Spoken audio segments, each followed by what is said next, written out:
hello there. I am so glad you're here. I am Kat Hubson. I am the host of Paranormal Experienced, and I'm so excited about my show tonight. This is the only man I've ever trusted to come in and be my guest host on my show. He is one of the most brilliant metaphysicians I've ever seen work. He is a gifted medium. He is the author of many books, and his newest one is, oh my God, my mean old grandma's really good cookbook. Mark, I got it wrong. Oh, here we go. My mean old grandma's good old cookbook and more. And I'm going to tell you that this is also one of the kindest humans that I know. So, Mark Elliot Fults, without further ado, come on in. Hey. Ta-da! How you doing? I'm good. Long time no see, man. Oh, time to see. Just a few hours. An I hour. know. So, one of my favorite lunch companions. So, Neat. We have you fun. know, I am going to tell you that I know that you know that I've got stuff that's like wigging me out a little bit right now. Sure. And my energy is kind of off the chain. So if we have wacky doodle things happen, that's nothing new to you. Yeah, no So kind of we problem. already did. Yeah. Yeah, I'm So used to wackadoodle. Yeah. you are used to wackadoodle. And you're used to me being wacky doodle sometimes. So it's all Well, good. so am I. So am I. Yeah. So am I. I'm on the clown wagon. Congratulations. There you go. Oh. Congratulations on your new book. Oh, thank you. Thank you. Thank you. Sin Schrader Hill and I are so glad to have that book, to hand it to you folks. Because let me tell you, it, it's been a wonderful, wonderful experience. But after a year, she's like, when does it end? And then, and I Well, go, it's I because it's don't two books in know. one. It's two And books then in one. it's huge. It's huge. And then It is it. really huge. It's huge. And then when we got to the end of it, then we started re-enjoying it again, because it's so intense to do a cookbook, and because there's so many little details and so many steps, and you got to get everything right, because my grandmother would leave things out to grandma. We call it Right. grandma, and if you got a recipe, she'd leave something out. So I made my cousin, excuse me, my niece Stephanie. One time, I gave her a recipe for a 2-ingredient how to make macaroons, which are wonderful, and it's just coconut and evaporated milk or condensed milk, I think. And she overdid the milk, and they turned out real mushy. She's like, I think you grandma'd me. I said, how much did you put in, my dear? And she told me, and I said, you only put in, like a little. And she put Yeah. like a can. And we've been we tried to be as careful as we can with it. And, but we have had so much fun now that it's there, because Right. when because it has a pretty sisters in the front, ugly sisters in the back. You're going to have And to explain that for people when you get there. Oh, well. Yeah. Well, the pretty sisters are the good, what you're Yummy. used to. I'm a basic southern little country boy that loves chicken and mashed potatoes and green beans, and and cornbreads and things like that, and cobblers, and nothing. I love good macaroni and cheese. Just country food. Kind of southern Sure. comfort. And Home so food. home food, the things that you would produce that are beautiful or elegant, or just good old fashioned, here, eat it, have a good time. Yes. And then the ugly sister recipes started because my grandmother and grandfather, my father's parents, the one who made the mistake of marrying my mean old grandma, uh, she, She is going she, to come back to you and she is going to get you. come on, grandma, she's gonna have a hard time getting to me. Cause I bet those asbestos underwear are getting thin now. But uh, they would eat things in there, you'd never, or at least me, because they were raised on a farm. So they would eat, Exactly. it was an autopsy. And that was their comfort food. You brains and squirrels and things and parts that you just normally wouldn't do. Well, we And, wouldn't do. Yeah. well, I wouldn't do.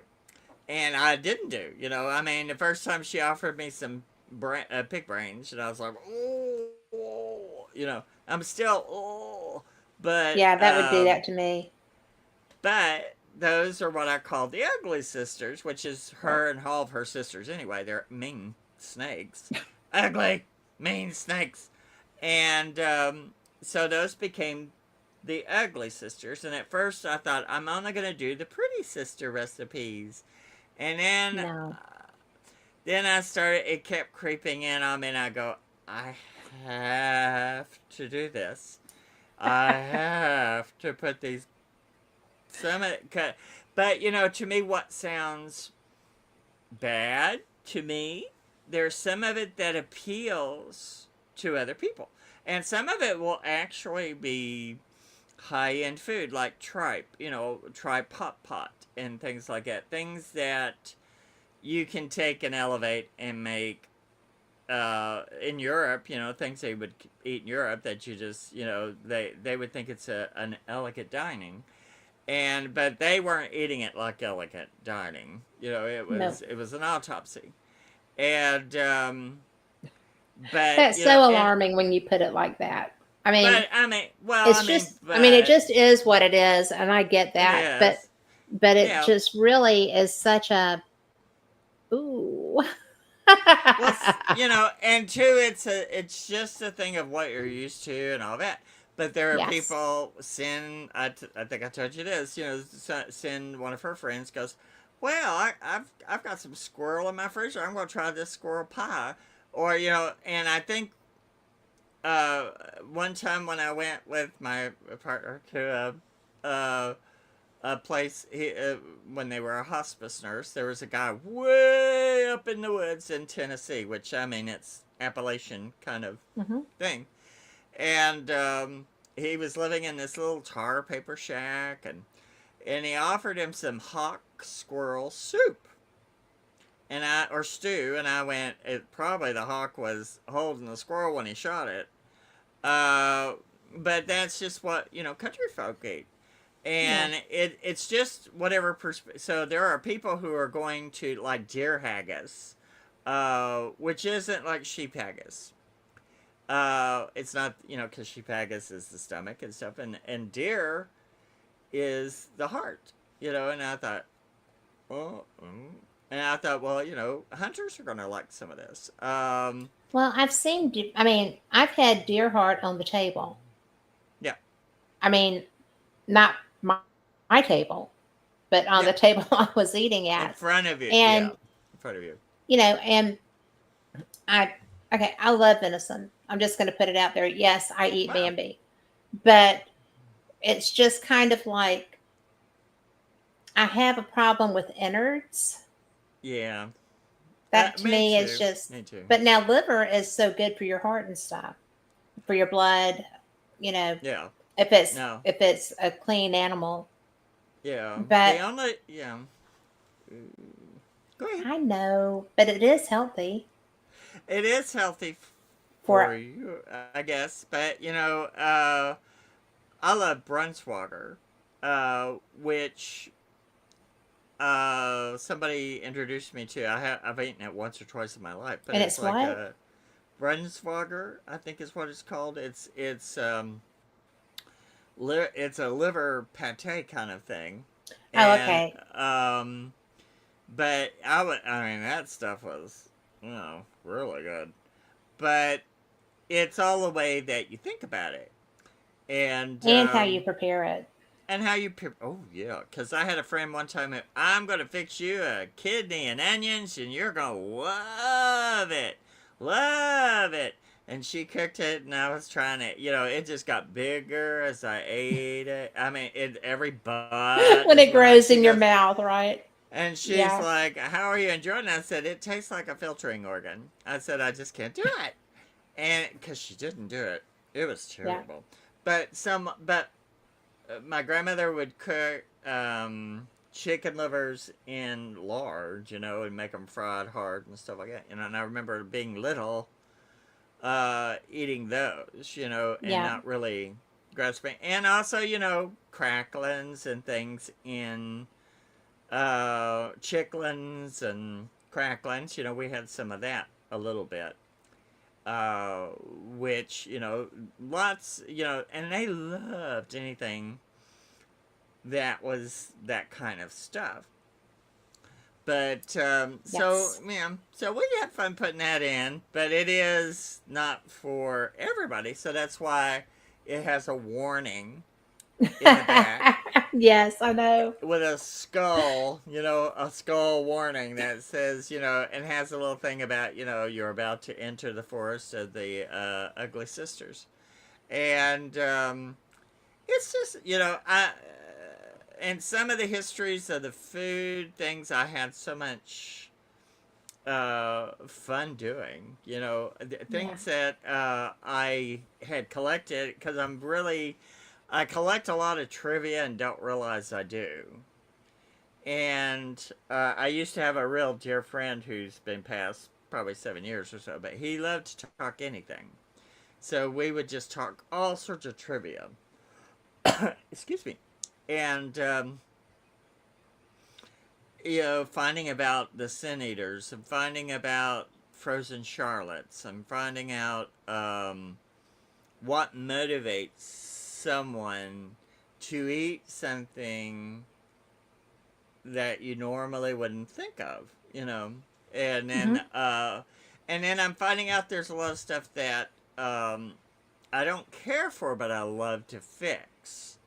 There is one that I have a beet salad from the like 1907 or something, and it is so beautiful.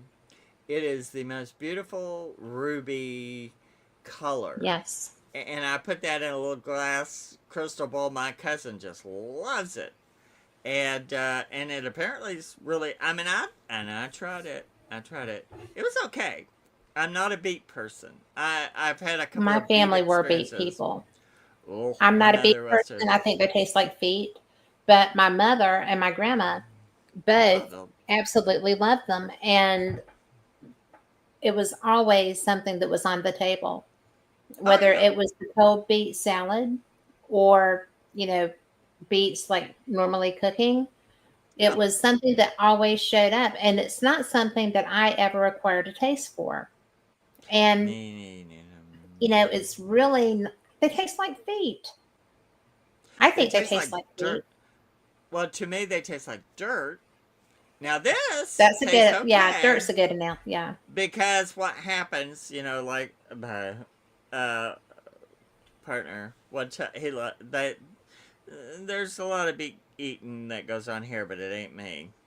Yeah. And I had a glass of some kind of tea or juice, and they had poured the beet juice into a glass, and I was sitting around doing something and wasn't noticing, and I thought it was my tea, and I just reached over, grabbed it, and and I just felt like I drank dirt. But this Lori said has dirt. I think, yeah, dirt. It just is a lot of dirt, and Yes. I know they're good for you, so I'm not putting down beets, but it's so beautiful. I love to put it on the table because, and then too, I found out some recipes where you bake, hollow out the beet and put slaws and things into it and bake it with that. Make it, and I'm like, I could probably do I could that. probably try that. But or baking oranges. I've never had a Ooh. baked orange. I've had a And there's fried really some orange, but foods. I haven't had a baked orange. I haven't had a baked one, and there's really good recipes for that and stuff like that. And it's anytime anything new came out, or you know, when there was so little trade, going on up until the 1800s. When people started getting all these fruits and things, they started doing new and exciting things with them.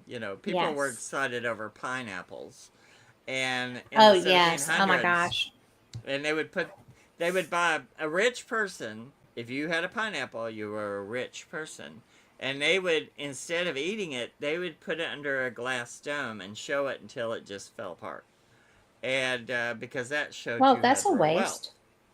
Well, but it was, It was you're ostentatious. They were rare. It trying was to be, yeah. ostentatious, and it was a unique, rare, exotic food.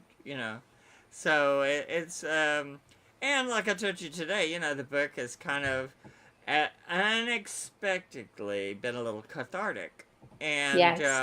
because it was dealing with family issues and family things, and there were people that I had a lot of issues with from my past. And Yeah. doing the book, I was able to actually find something positive about those people in a way that now grandma, I tell some of her stories because she was just so mean.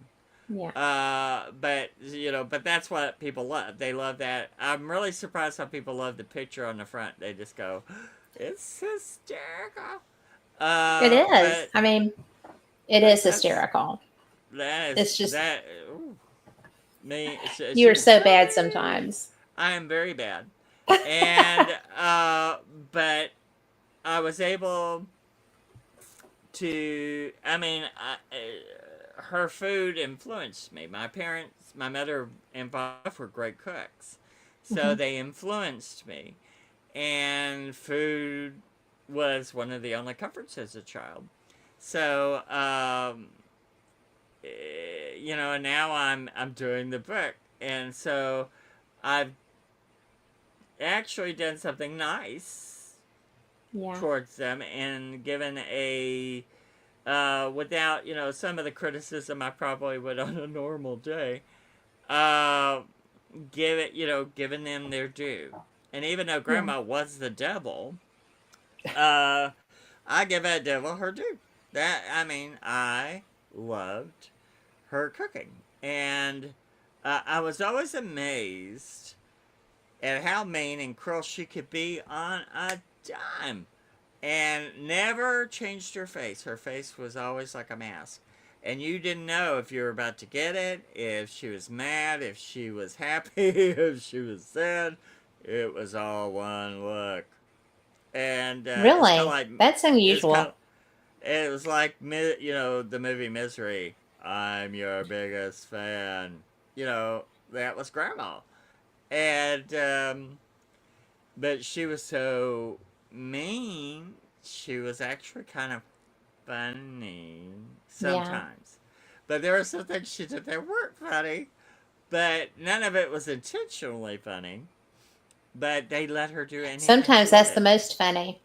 That's the most funny. And I thought, and I was one of the ones she really hated because I was born. I was born on her birthday, and she really was like hope, and my father would push her down the steps or do something to do the country, birth control. And she was so mad that I was born. And so I had a very interesting view of these Yes. people. And, but I had included a whole lot of other stories at first. I thought, well, I'm going to put everything that I can think of in and then do it. And I did a lot of the history of stuff that I knew. And I had somebody read it, and it traumatized them so much. I went, oh, okay, we'll do the Disney version. And I cut out 2,000. I had to cut out 2,000 words No. because yes, because That's a whole the nother first book.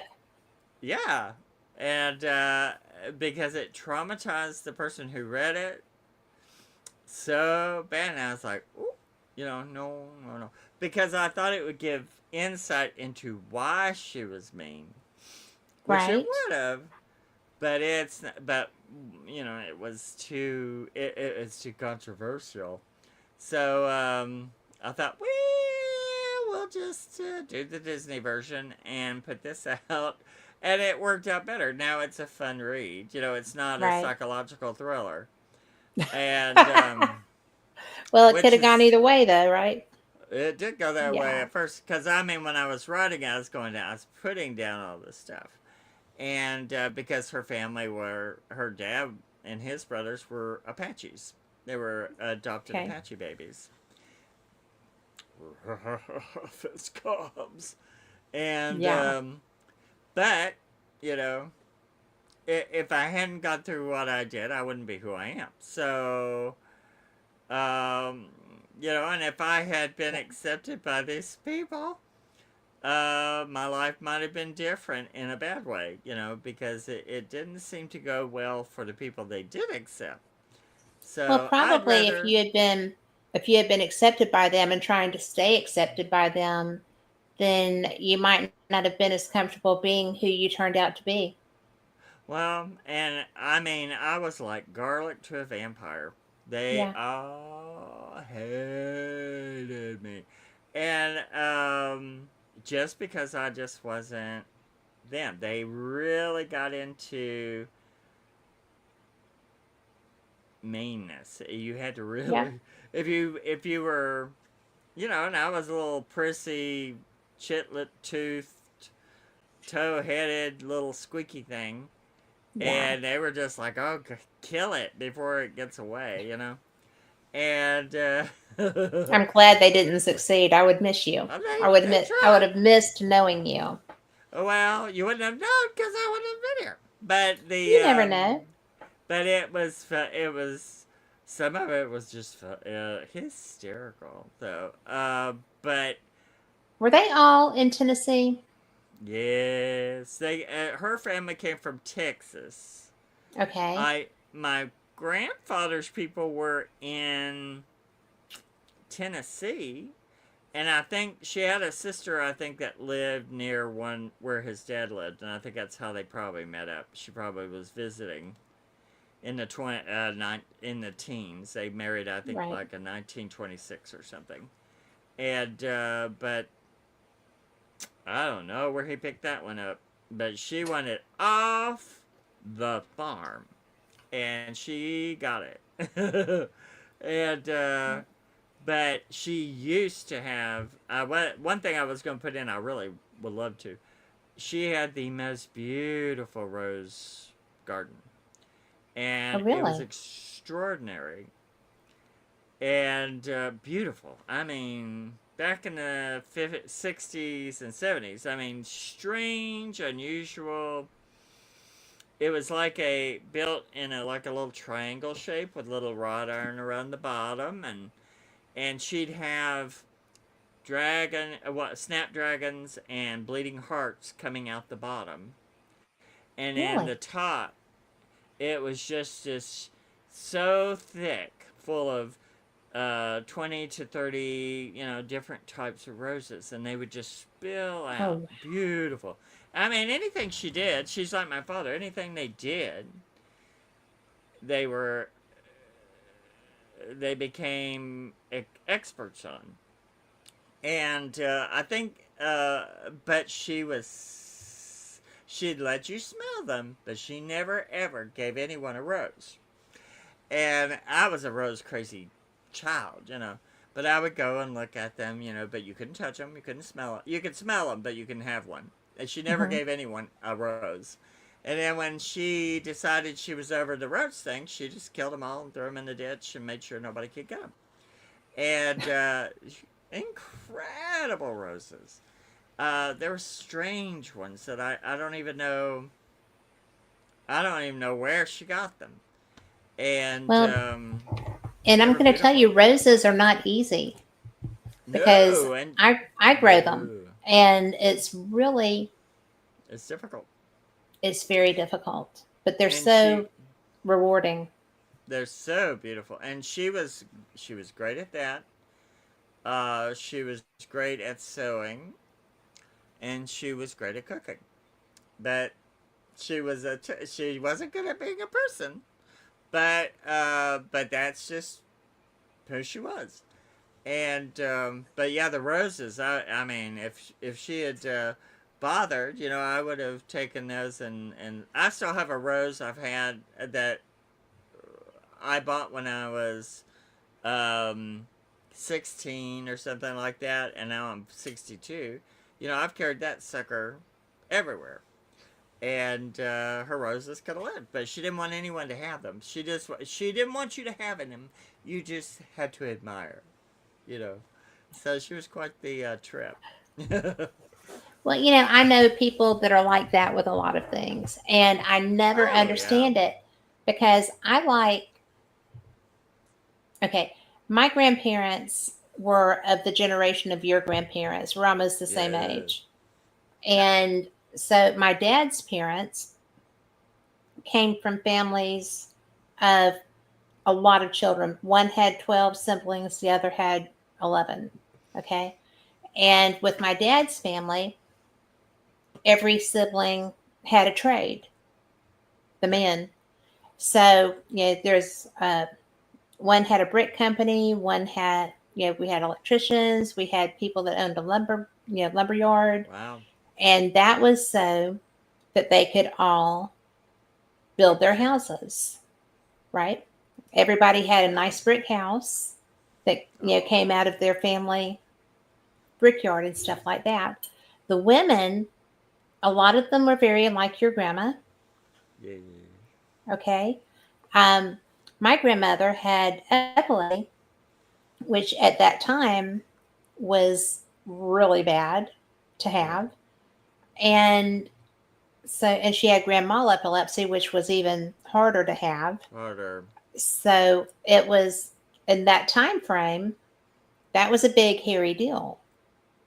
yeah, And you know it's but they all had that same kind of mindset with the, well, you're going to do this, and but this is mine, and blah blah blah. yeah, It's really interesting because my other grandparents were not country based, and they were, my grandpa was an engineer, my grandma was a housewife.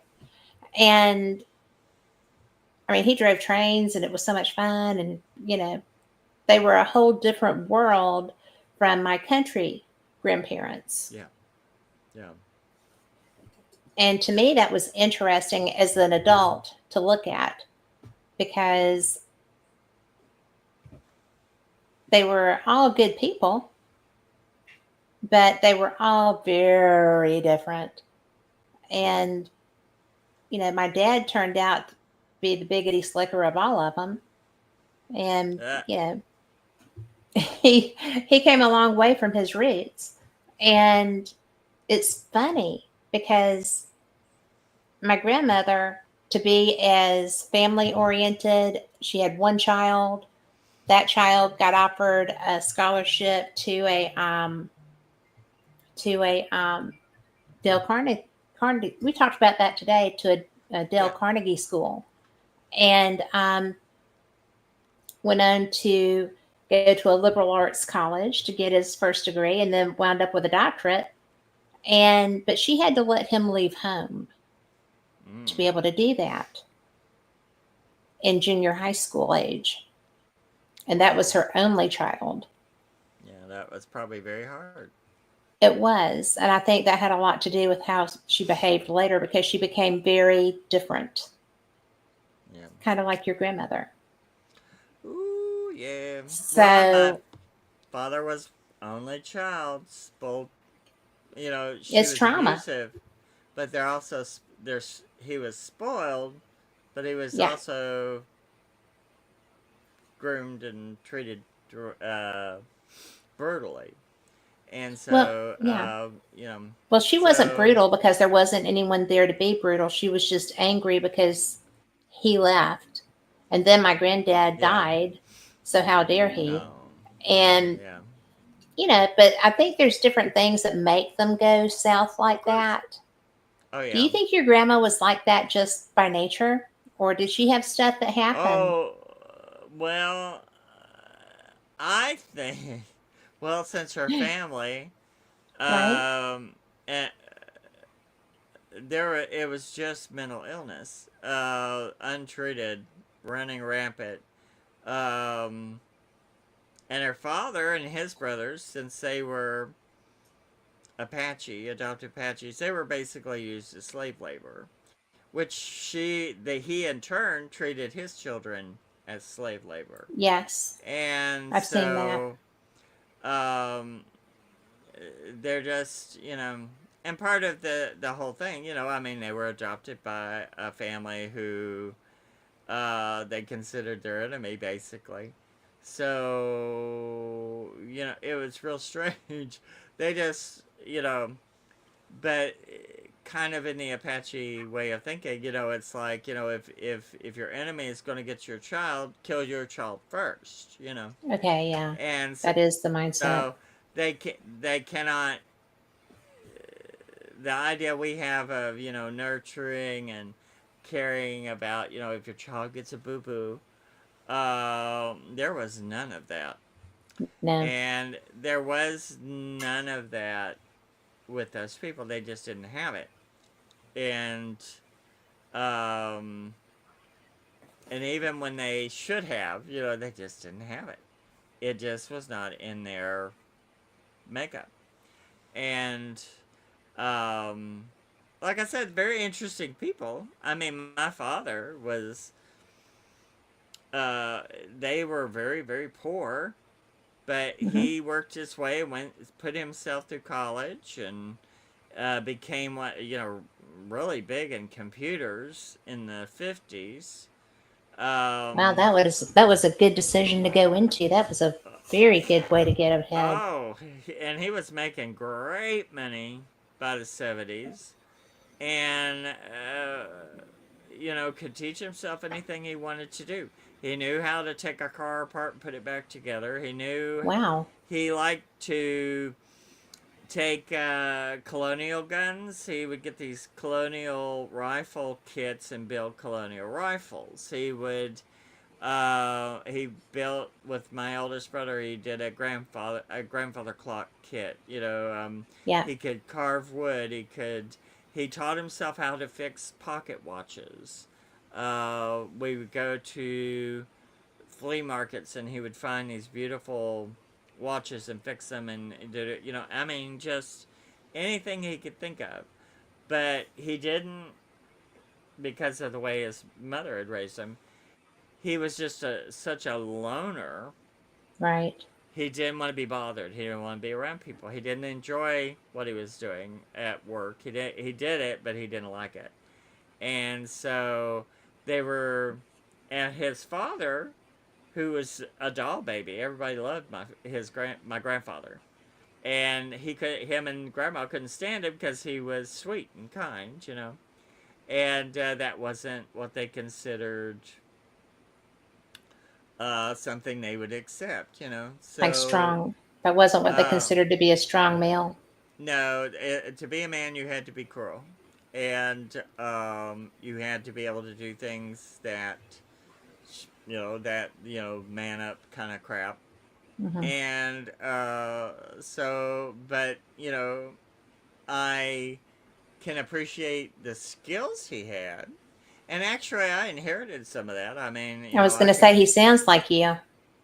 Well, I mean, I taught myself to draw. I taught myself to do costuming. I taught myself to do oils, watercolors, pastel, ink, pen and ink drawer. I mean, I do a lot of things. But no one taught me how to put a book. How to write a book. I had to do it myself. Put that, but I know my limits on editing, so I have my friends help me get it edited. But I was the least person they would have thought would have ever written a book. and even a good book. They would just talk to me like I was stupid.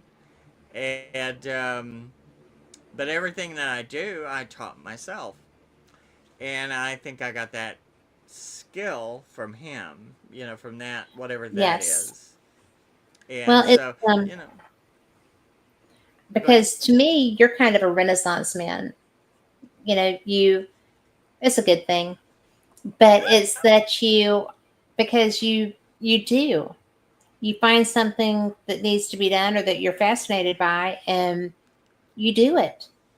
We So do it. many people are immobilized by fear because you know, and I'm talking about me and that too, Yep. because All of us.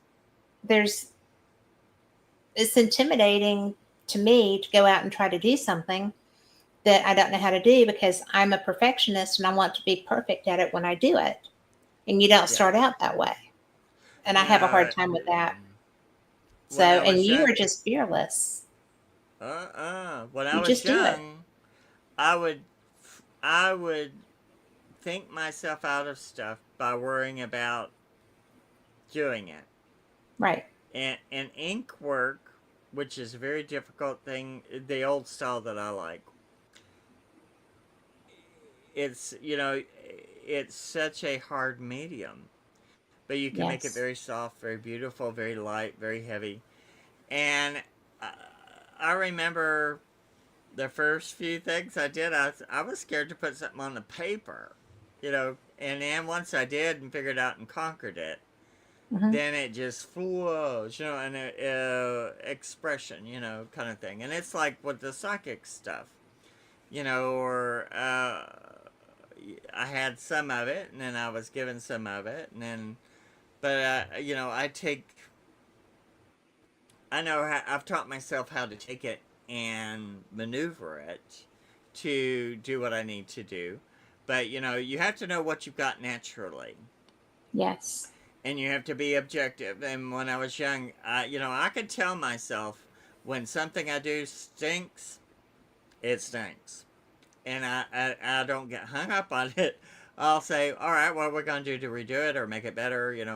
I'm a Okay. pretty good um, critic for my own stuff. Because I know at this age, you learn, but you have to be real critical in a way, not to where it stops you, but and I have post traumatic stress, so I'm all the time fighting fear. Right. And but the things that I know, or I know I'm good at, I Hmm. have no fear with. What I have fear with is usually the things that other people take for granted. So it will take me a month or two sometimes to get up the courage to do some things that people would go, that I'm even telling myself, just do it, just do it, get it out of the way. And I have Really? to I get don't. over, I have to get over the fear. But boy, but my friend Bruce would say, well, he would tell me I had a spine of steel. And there's so many things that I am not afraid of. I am not I afraid of. know. And then there are so many things that, not a whole lot of things, but there's a department of things I go, I'm trying to conquer. And I'm conquering it, right now, trying to work on conquering it. And so so when people, when they hear me and they see that I'm very I'm uh, when it's something I know, I have no, hey there, I I just go with it. Trust yourself, know yourself, do it. If you're afraid of something, don't let fear stop you.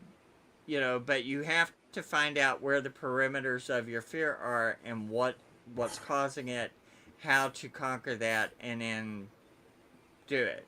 And out of my post traumatic stress, that's just something that's written into your hard drive.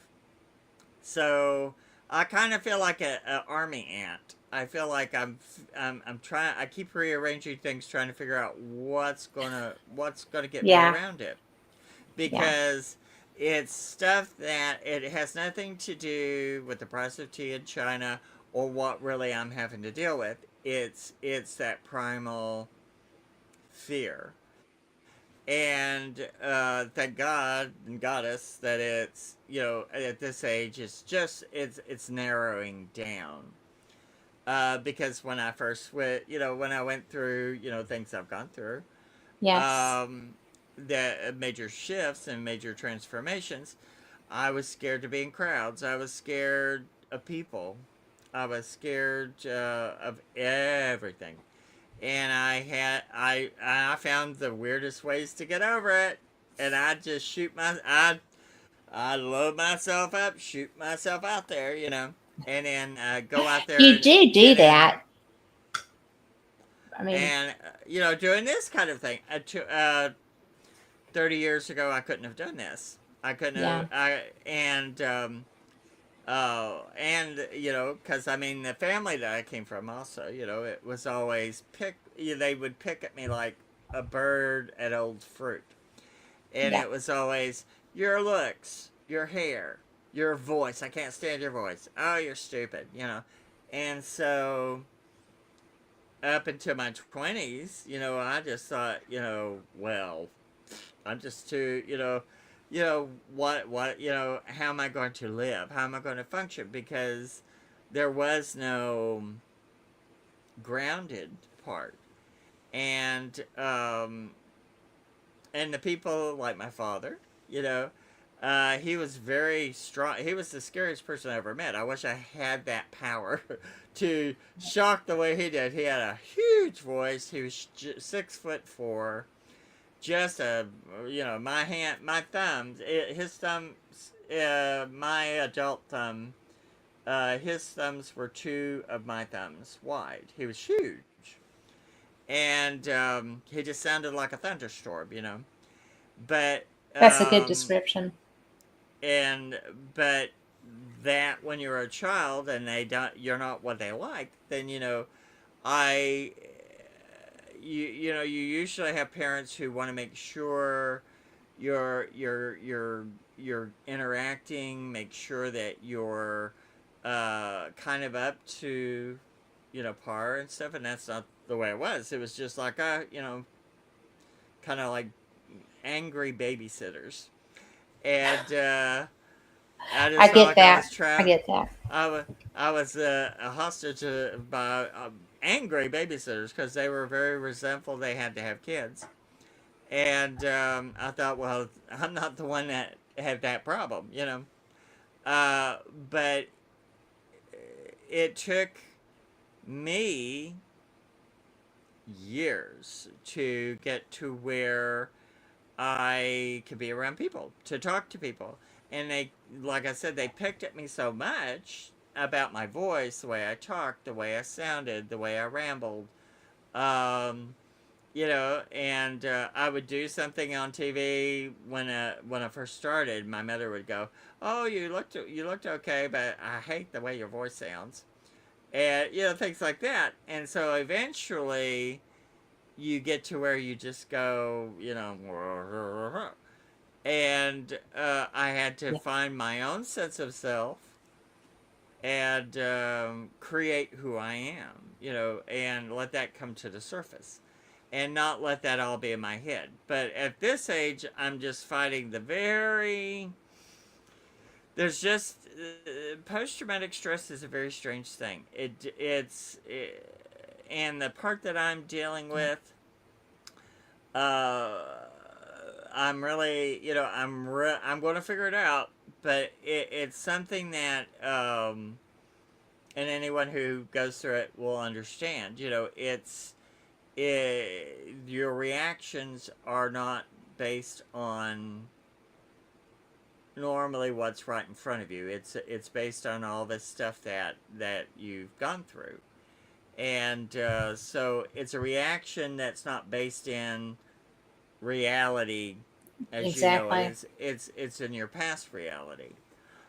So even though you shouldn't know it, you still have to deal with it. So, but I feel like a fireman sometimes. I'm like, I'll run into a burning building. I don't care, you know. When it comes to ghost stuff, I am not worried with ghost stuff. I will talk and look at anything I can possibly do. If it's something bad, I mean, it might as well get out of my way. And, or, you know, if it wants to talk, great. If it doesn't, if it's something bad, you know, we'll figure a way to deal with it. But, but it's basic human things that, um, I don't know. You know, I think it's like I feel like I've lived an earthquake. I feel like I've been, you know, my life has been an upheaval, a break, fell in the hole, come out of the hole, you know, fall off the cliff, get out, climb back up the cliff, you know. So, Well, you've come out pretty good and thank you. fairly, fairly.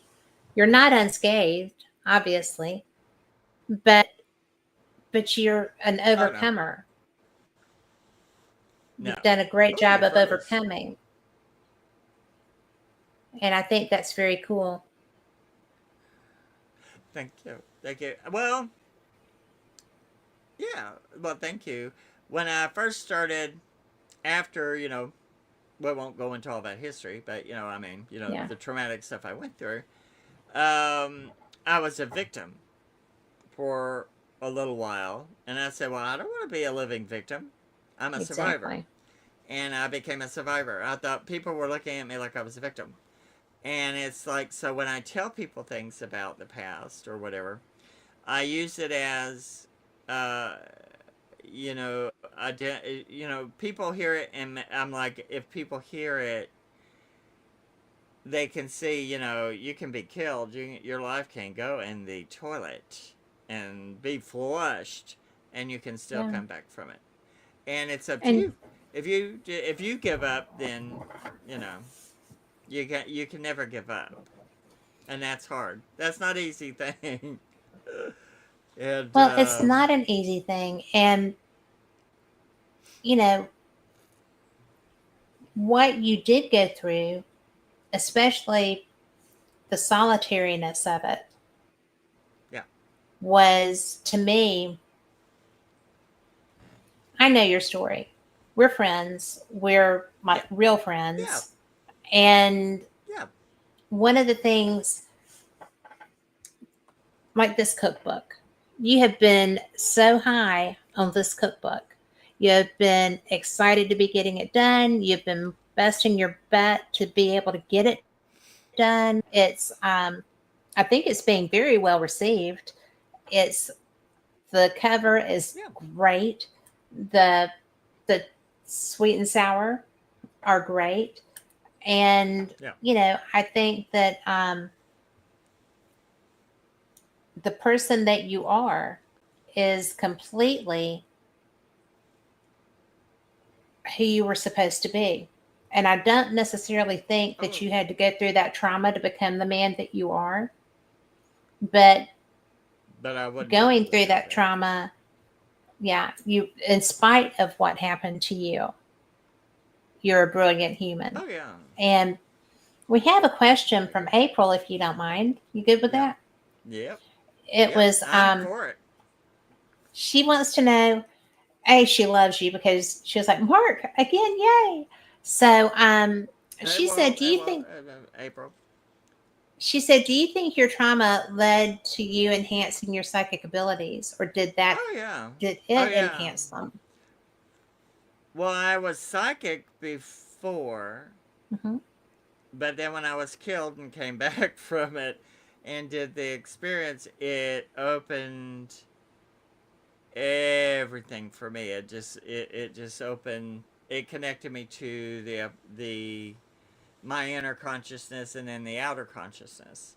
Hmm. So yeah, I mean my trauma. If I and if I look at the person I was at the time when everything happened, and, because I was still I was traumatized as a young person, in a family of people who were traumatizing each other. And the thing to me, what I thought was real life, they thought was, what they had going, they were saying that's what real life is, that, what you're doing is stupid. And what I was doing was regular life. What they were doing Right. was living, whatever it was. And so I was deteriorating because I'd had an explosion of being very happy and finding, myself. And then I got around people who were opportunistic and saw what I had psychic wise and didn't realize it at the time. And then that led me down a whole journey, but it helped me get trained. But then I was around, they turned out to be freaks. And when went through my trauma, if I hadn't gone through my trauma, uh, I don't know where I would have been. I think it grounded me. Okay. It was that, even though when I tell my story and it's horrible and it's awful, there's a lot of stuff. I wouldn't be who I am without it. So I can't. It was the best thing that ever happened to me. Even though it caused irreparable physical harm, it caused post traumatic stress, it causes, I've had so many things, and I was born with Marfan's. I was delicate, I was frail, I was skinny. Uh, I'm just a little snowflake that shouldn't have made it. And And yet you did. they were, when I went through it and I lived, which my family was very shocked for many reasons. Yeah. They um they were really surprised, and they did not like the new me at all. They didn't like the old me, but they hated the new me. And because I'd go, well, no, that, treating that person badly is not what you need Yeah. to be doing, that, or, fighting back and not letting them abuse me, which that was, they hated that. But, Well, and, it was new. but I mean, I just became, I mean, my give a damn got broken after a certain point, which was great. Yep. Uh, but, I tried to be kind as I could, I mean, I took care of my parents when they died, and I did things to help my nieces and nephews and my sister who, she is grandma spit out. But, if I hadn't gone through that trauma, that particular thing I went through, uh, I don't know. I think I probably would have gone until I probably just killed myself because I was dealing with so much hate and self depreciating material and taught that I was nothing. And because I was different, they just thought, why live, And I mean, and I had to put up with death threats and things when I was a child. Yeah. And from family, for a family member. And trying to live, I didn't have any moorings on how to live in the real world. I wasn't Okay. raised in something. I didn't have any training to be a person. All I was trained to was be afraid and put your head down and get through it. And so I had to, that crash and burn. Well, when I came out of it, I got my life kind of started, and I went, well, become who you are. So I was able to learn, and I went back to the person I was when I was 3 and 4 that I knew I was going to be, Hmm. and I went, you're already that person. they were just lying to you because that's just what they do, and I had to find my own worth, and I think people have to find their own worth. And but the trauma was worth every second of it. Is Yeah. it easy? Hell no. I mean, I open my casket in the morning and I go, oh, I think we're alive. And then I get out of bed. I mean, because when I was in the hospital and they were like, well, we think he's going to be paralyzed, I was like, put a chair over there. And I got up, walked to that chair, which was the hardest thing I'd ever done in my life up to that point, which was like absolute walking on glass. And Oh then I gosh. said, now leave me the hell alone. And then I walked back to bed. And they were all like, what was I that? guess he's not. Yeah. And then I have to say, from my mean ass family, I got that because I'm a tough person.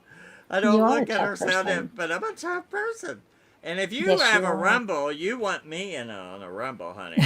I will, I will try to avoid the rumble, but I will get a stick and play psychic pinata. I will whack somebody in the head. Well, I'll And tell you what, it's, if I ever got in one, you're who I would call.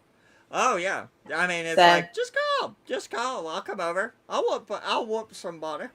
Um, I try to avoid that, and but I it's so don't doubt hard. it, but that just sounded so funny because, Well, because I know but it's true. I know it's it's true because it's true. Woo. Because your I don't like energy, bullies.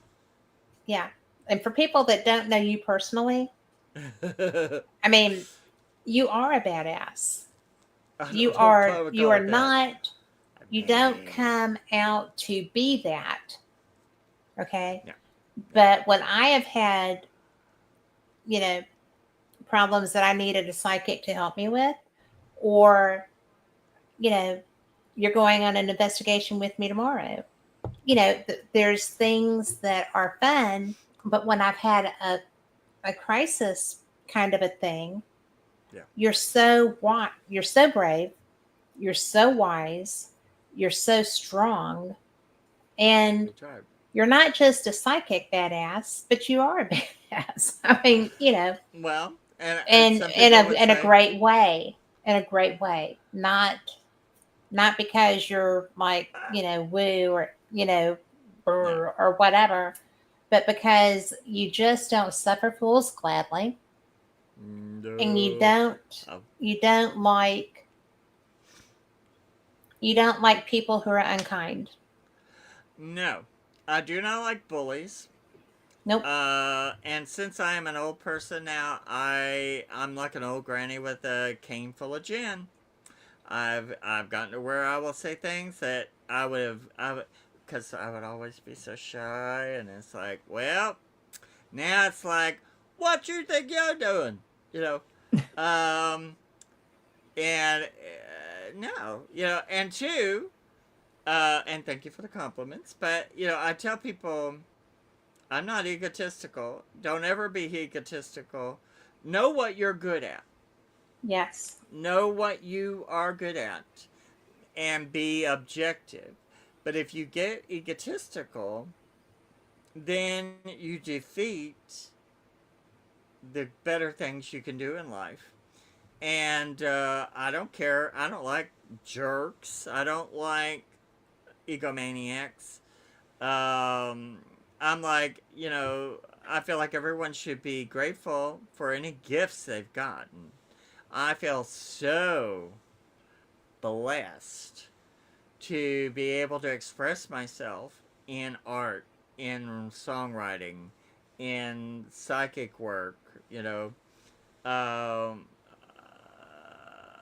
I just, um, I don't know. I mean, I love life. I want to share with people. I want to have fun and I want to Yes. explore. But then when you get into groups and people, you always get into the people who have a snit with you. I've had one a while back I had to deal with that just uh, has an attitude. And I'm like, you just don't know. And they don't have the goods to back it, but they want everyone to think they do. Yeah. And I'm like, well, don't tell me who you are. Show me who you are. It's not what someone says, it's someone does. And I don't have to tell you anything. If I'm going to go work, you're going to see what I'm doing. And if Yeah. I can't get myself out of a wet paper bag, then you know I'm full of it. Yeah. And if you go and you say, well, what was that? Then, that's, because I want people to be curious. Um, and I think we should always do more inner exploration of ourselves. We're so old, we're so ancient, our DNA is so interesting, and our brains have so much stuff in it that we don't ever look at. And before you even get out of the body to the consciousness thing, there's so much in here that's amazing. And, Well, question. I enjoy it. Go ahead. Excuse me if I'm I talking too do. much. No, no. I mean, you're my guest. You're here because I wanted you to talk a lot. I wanted to learn. And I always learn when we talk. So, Yeah, sure. but I go to different places that have like consciousness workshops and that kind of Uh-huh. thing. As Yeah. a lot of the people that do the alien, the ancient alien Yeah. and alien kind of things are also into consciousness and expansion of that.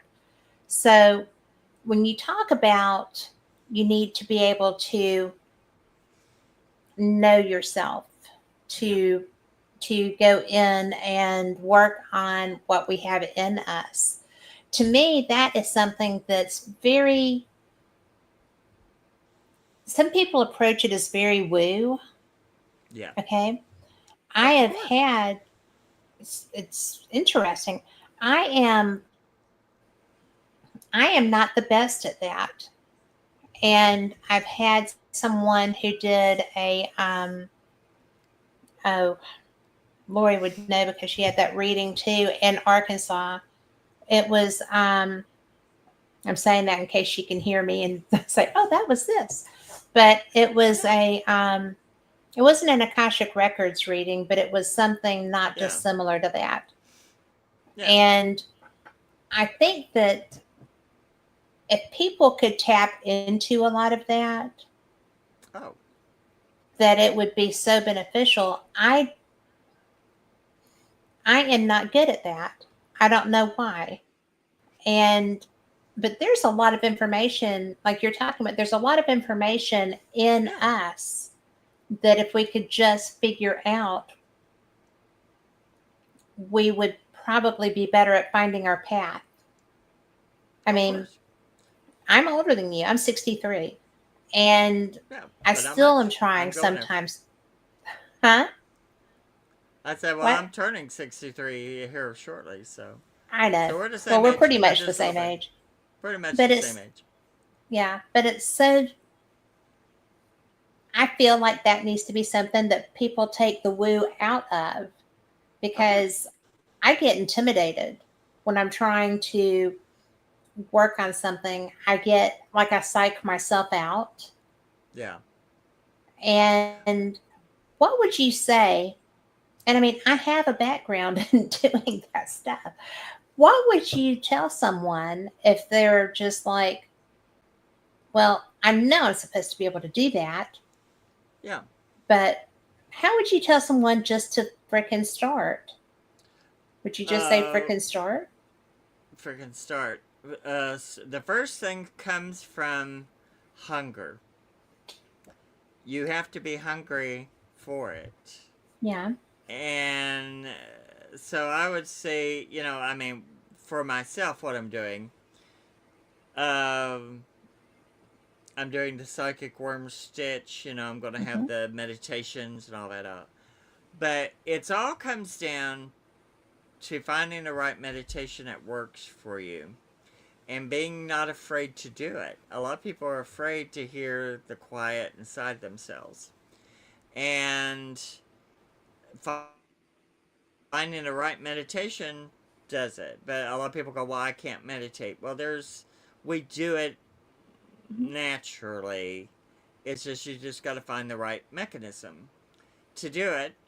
And then once you find that, not to be afraid to listen, but but I always try to teach people basics so they don't mess themselves up or do anything weird or or get their energy out of whack.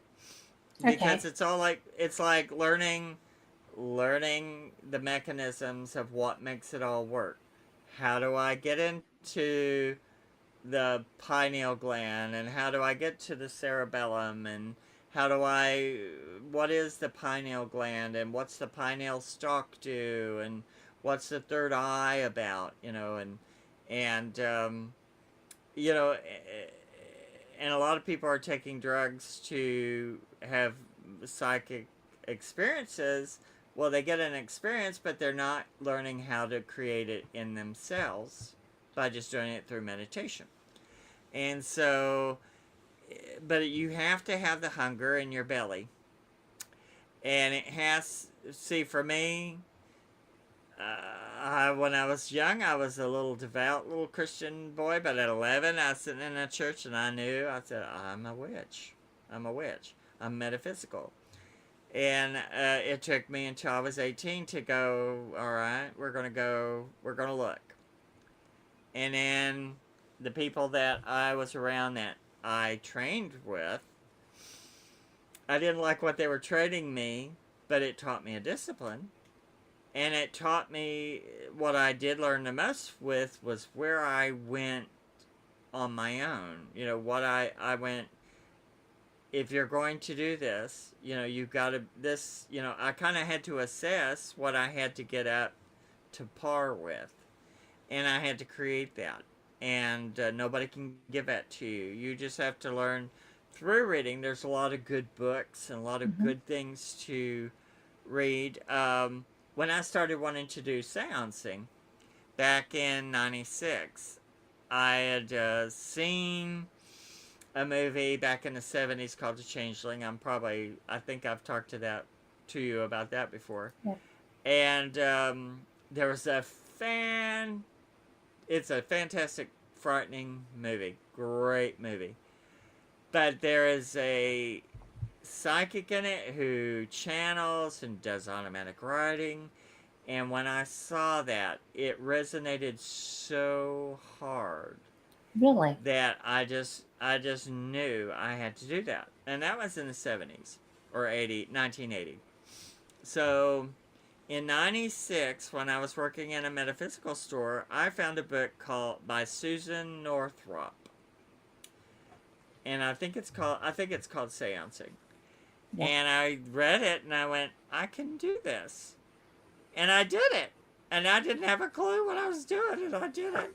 And when the first one we did, when everybody, there were 16 people showed up, and I did the preparation, and I got ready, and I closed my eyes, and I thought, oh lordy, if I don't, what happens if I can't do it? And then I thought, while their eyes were closed, I could still get out I could run out the store, while their eyes were closed. And then it just started. I trusted myself, and it happened. Yes. And then I took it further. I took the elements of what worked for me on that, and then I developed more. And then because my consciousness expanded when I died and came back, Uh-huh. there was a different element to it that I went, oh, and then I became a very deep channeler. And, but I had to be prepared. I had to open the door for it, but I had to be ready. Right. And it took a long time. So, like you've seen me channel before, it's a real freaky, weird experience. And actually, a lot of guys are scared of me and my channeling, and I'm like, it's not like you're going to get infected with something. It's like Well, it I'm was an so, operator. Make a phone call. yes. I mean, because the only problem I had with that experience Mm. was when I realized that I did not know how to stop it. I didn't Well, you know. didn't have to. You don't have Well, to. I didn't know that. Okay, I didn't know that, Yeah. but I also trust you 110, Yeah. right? Yeah. Well. So, so I knew that something was going to work out when it was time, right? Oh yeah. But And that's what, because I mean, I'm gonna tell people, because I have told people before, but sure. when you were channeling and you were doing it for me, who I was doing this for a friend because their Yeah. dog was being affected, and it was my dog's best friend, and you go and take care of Yeah. animals. But you came, and it was so cool.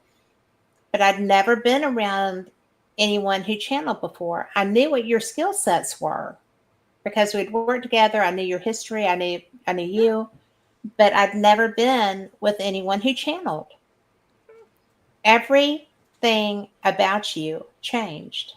Mm, The voice, the posture, the hair, the facial structure, the accent, the tone, the mannerisms. And I'm just like, who is this? yeah. And then you told us. Yeah. And you were very saucy. Or he was Mm, very he was. saucy. He was He was saucy. very He was saucy. a He was a bad jerk. guy. He was a bad He guy. was a bad guy. But, Yeah. you know, so I already knew you for real. I did not know how for real you were. And because I'd never seen that before. Yeah. And so my concern was that you were going to get stuck, and I didn't know how to help you. And then I thought, this is Mark. Okay, we're fine. This is Mark. And, you know, it was not something I'd ever experienced before, but it was something that in reading about it and researching it, just for my own edification, I found a little frightening. Yeah. And when I watched Well. you do it, it wasn't frightening because you were very in control, but I didn't see you in this situation. No. So I wasn't fully aware that you were that in control. Yeah. It's a Well, the very way strange thing that you do, it is, and I it's love it. very cool. It's very cool, and I love to do it. Um, but I have a weird way of doing it, but I have a very structured way of doing it. And I have a Teflon coating I do on my shallow, on my, where the spirits come into Your your essence. energy field. Hmm. I create a energy container for the spirit to come close, but not inside. They're not really. I haven't taken them like just without Teflon coating. I just bring them in your body and do. People used to do that, and I'm a control freak. I'm not going to let something just in my body. Exactly. And so I'm in control of the mechanism to speaking with them. And if it don't go right, I shut it down and Hmm. expel the energy. So, and people, and I didn't expect that we were going to do that. See, I go into ghost hunting without knowing what I'm going to do. I just go in and do it. Hmm. And I try not to know anything beforehand. And I just go down and, Yeah. throw the chips in the dirt and see what comes up. And but when I do a channeling, it's a very ancient form of communication, the oracle speaking kind of thing. But I do it in a way where I know I can keep myself protected and nobody around me is getting affected with it because it's not coming through in a way where it's in your environment to where Right. you would get it on you or kind of thing, But when I was young, people would just say, I am, and, suck it in, and then, not always know how to get it out. Yeah. And because of the things that I do in my regular working, I understand my whole system, my whole electrical system, my whole chakras, how it's all wired, how I'm wired. Hmm. And so, and you're a radio operator. Now, when Yes. I do a channeling, if it's really connecting in, you'll see my face change. It superimposes. Everything changes. And I'm waiting for someone to get that on film I was because trying it's so desperately. amazing. But the It's cameras will turn off a lot, and it's hard to get channeling on camera or high energy frequency stuff like that, yes. because it's a frequency and it messes with the cameras. It's sh- Um, and it does. And it it doesn't does. matter if I'm using my Nikon, my regular Nikon, but using it to video, or if I'm using one of my night vision cameras, or if I'm using, it doesn't matter what camera I use. It doesn't work. No, That energy I have just had freaks them. it. She's asking, April asked, so do you believe anyone can channel? No, I don't think everyone should channel Mm. because like I said, with channeling, that is, it's, you have to know the mechanisms to keep Yes. yourself safe and to keep others safe. And a lot of people think it's just, you just open yourself up and let that energy in. And then you can sometimes get infected, you can get sick, you can get affected. So I wouldn't say, and two, you have to say, like with me, I had the drive for it, the hunger for it, The I gotta knowledge do for it. this. And I think in a past life, I mean, I'm related to several spiritualists that I know of, or a spiritualist I know of, and I think it was just a leftover from the past, but then I took and kind of put my modern twist on it. So it's not something I would say, that's not something like, I think everyone has psychic abilities. We all have them in varying degrees. You just have to understand the mechanism of it. And if it's something you need in your life, if it's a need or if it's a desire, those are two different things. I mean, Yes.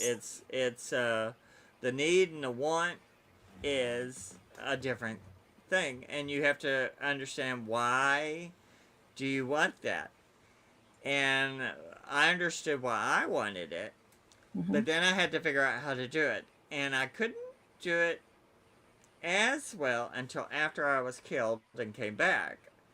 And then when I started doing the So you, seancing, it turned into channeling. so you were on this prior to that.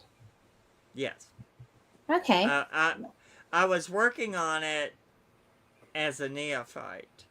Okay. After I was killed and came back, and then I started doing the seancing, which is a form of channeling or mediumship. Right. But you're talking to the spirit. You have a distance between you and the spirit. Yes. And then when it was time for me to channel, I had a witch friend in Chattanooga who had a store, and it hit me, and I had to get to her store, and I walked in, I said, close the door, I'm about to channel, and it was contractions, Really? and in my solar plexus, it was contractions, and I had them raising energy, holding a frequency, and I channeled this old woman who had been burned to death on the bow of a boat back, like almost like Greece, kind of, like they were going around killing the priestesses of the different female Um, religions, and so they took this woman, and she was a priestess, and they tied her on the bow of a boat and burned her to death to the sun as a sacrifice to a sun god. And I superimposed. That was the first time that ever happened. you could smell wet, burnt wood, and I have a hard time. I was laying in the floor flat on a concrete floor, and I flew up through the air and landed like a leopard in front of my friend Lori. And she was sitting there looking at me. She held her own, but she said, "Oh Lord," she was like, it scared her to death. But it was fascinating, and but it was like I went into I had contractions. I had the thing. It scared several people very badly, but nobody was. It wasn't something that was going to hurt them. It sounds so scary when it's happening and all that, and then it usually turns out fairly tame. It's just the getting the energy through, opening the shallow, getting it connected, and talking. So I don't suggest it for everybody, because until you know what you're doing, and that you've done a few years of working the muscle and understanding what you're doing so that you don't infect yourself. You know, Because that's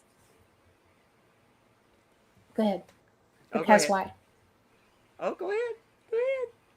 Well, because when in April, and hi Tammy, but April, I really, because of what I saw with Mark, if it's not something that you feel like you are being led to do and that you have worked to have the knowledge of what it actually is, when Mark was doing it,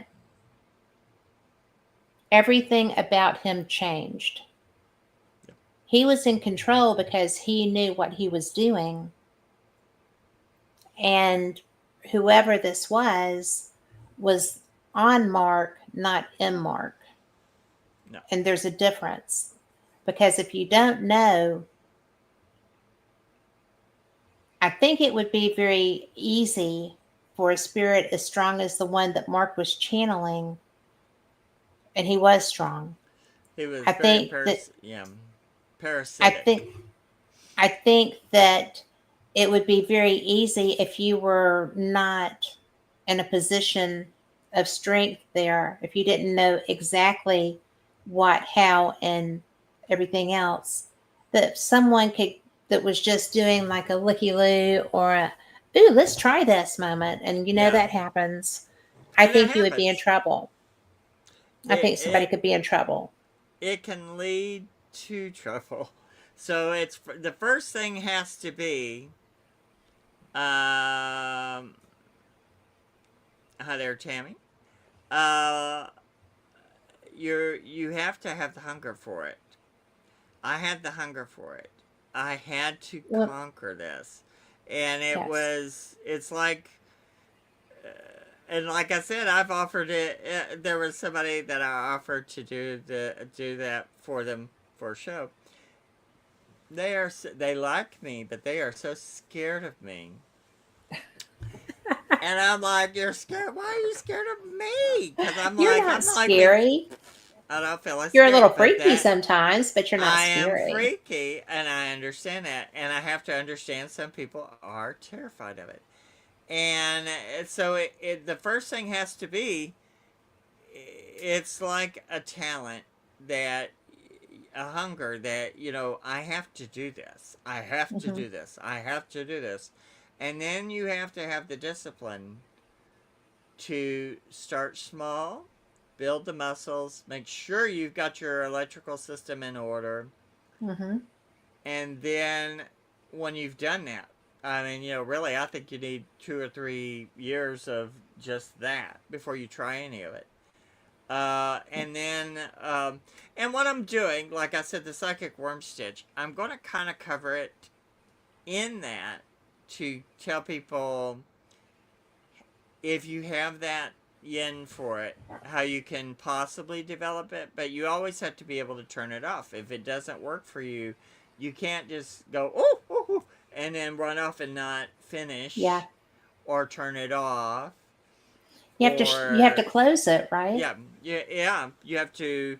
everything is open close, and what you're doing as a channeler, you are using your body as the operator, and you're Mm-hmm. making a phone call to this energy.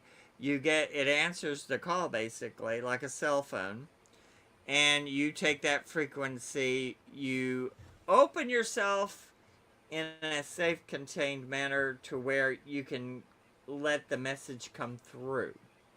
And basically, you let your vocal cords be the tool that it speaks from, the speaker, which is what it's a belly talker. Um, but then you also have to be the operator and understand how to disconnect and be able to deal with that spirit, because sometimes, in the early days when you do it, you will have spirits and energies that may be a little bit too forceful, or and not Yeah. meaning to be, but that can be too forceful. Or there's so much out there, you have to be able to detect when you shouldn't talk to certain things. What are you Yes. really looking at? There are a lot of Yes. psychics I know. They can't see what they're looking at. And they talk to stuff sometimes, and then they get a little, you have to, it's an energy. You have to be able to hold it at arm's length and assess it and let your aura be the CAT scan. And the CAT scan will tell you, yeah, you should talk to this. Hell no, you shouldn't talk to this. Get the hell out of there. Yeah. So it has to start from your desires. Is it a talent that you want to do? If it is, then I suggest working slow, I would say be and very making slow. sure. And also, you have to know yourself, and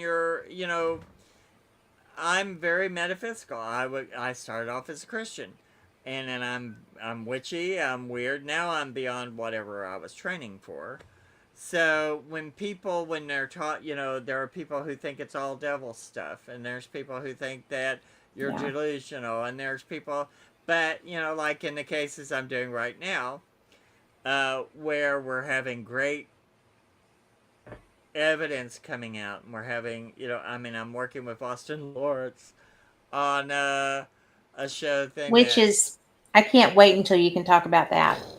That's I just can't going to either. be, Phenomenal. And I mean, yes. his work is phenomenal. And Yes. he's a good receptor. And even though he's a skeptic, he's got abilities and doesn't really, he does. But the combination of the spirits like talking to him, and then I do it through Zoom, which turns me into an energy. And it turned out it's blown my talents way out of the Yeah. what I expected, and I thought I was just going to go on a little ghost hunt, and I got pulled into some stuff that it's like wow, but And we're going to talk about that when they're ready to talk about that. yeah, I mean, So, but it's fun, but but he gets a lot of stuff. It's like woo. I mean, he sent me a clip of this thing in a basement. It's like, holy mother of pearl. But I'm not scared of any of that kind of stuff. no, But because you some don't of have to be. it, no. Now I'm cautious when it's something that can be parasitic, or that Yes. can be infective, or that can be from a level of energy that there's a lot of consciousness out there that just happens to be, it's like a thinking tar, Hmm. and really old stuff that's got consciousness, but it's old stuff. And sometimes Yeah. some shadow people looking kind of things in it. And Yeah. you Shadow can, people, you have to know what you're dealing with. well, yeah, because sometimes it's a harmless thing. Sometimes they're a spirit delivery form. They're a spirit delivery system. Hmm. And which I've had that with one that turned out to, I had my first gray experience through a shadow person that was actually the mechanism it was coming through, because it was in an open house with an open circle and going through. And so it was a constant energy from everywhere coming in. You have to be able to assess what you're looking at. And a lot of people cannot assess what they're looking at. And I trained as a Wiccan, and then I trained and as a Gardnerian, and that was okay. But then everything that I've had to do, I've had to train differently Mm-hmm. because you have to become a metaphysician, but you also have to know, what when a lot of people jump to the conclusion if it's scary or dark, then it's a demon. Demons are a very rare thing, but there's a lot that don't mean there's not stuff out there that can't give you trouble or be an infection or be something you don't want living in your house, Yep. or eating off of you. You don't want them eating on you. I have seen people pull things into their bodies that ate them, gave them cancer, gave them leukemia. Um, Doing ritual, you have to be careful that you're not just pulling in something you don't understand. Yep. Um, the so I mean, it's not one answer. It's like, but if you're interested in channeling, what I suggest is look at examples in around you. There's some people online. There are some people who channel.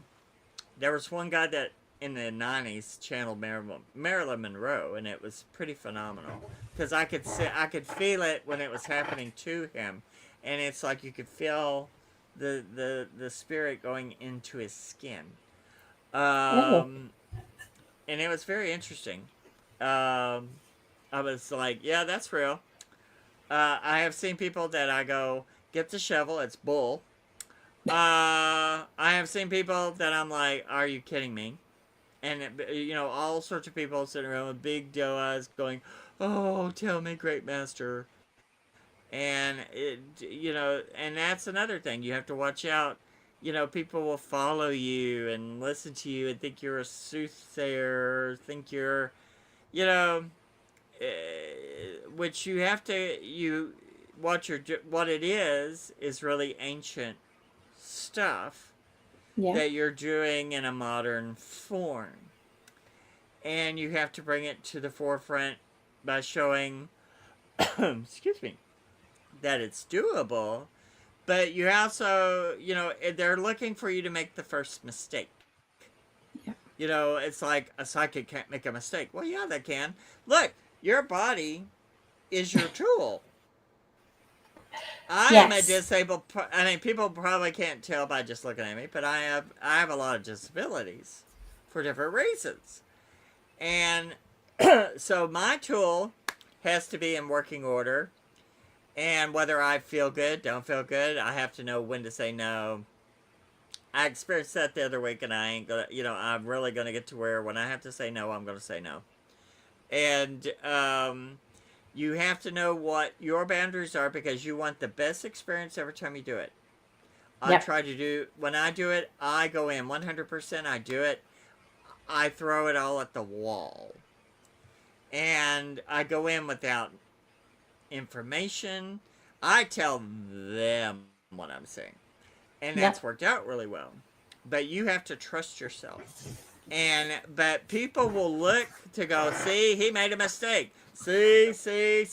So I have that always in my head. You have to always don't overthink. If you don't know it, you don't say it. If you hear Yes. it, you say it regardless of whether you have to trust yourself. I'll tell them things that they have no idea what I'm talking about, and then I let them figure it out, and then it always turns it out to be factual. And And that's but oh, that's something that blows me away because that's you right. told me that a long time ago, right? Yeah, yeah, Because we've been doing this together for a long time. for a while. And you told me if you hear it, you have to say it. You have to say it. And And yeah, I've started doing that. And it blows people away because 9 times out of 10 so far, if I'm getting something, it's right on the money. And even if, because it's stupid, because it'll be something that is completely irrelevant to what is irrelevant. happening in the room. And I'll say, well,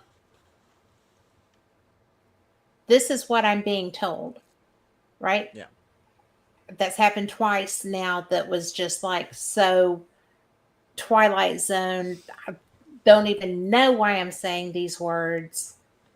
And Tremendous. it's like, boom. And it just freaks me out. Well, actually, now it doesn't freak me out anymore, but it freaks everybody else that's around me out. It's fun. Yeah.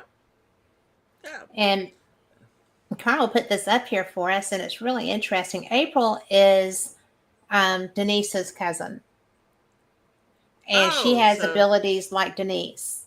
yeah. But Okay. and I know Denise. for those that are just listening, I'm going to go ahead and read this out. I had a dream the night before last that showed a demon entity on the TV in my dream that came and attacked me. The strange thing is, the name of the demon was said out loud in the dream, and I prayed against it out loud, even though I never woke up. I don't remember the name now, but I Yeah. think that, Subconscious. yeah. So, is that April? Well, Were you watching it on TV and it came out, or was it just the dream? she saw it on a screen, a TV screen. Now, what Okay, that is, that's the screen is representative of the pineal gland stalk that goes to the subconscious.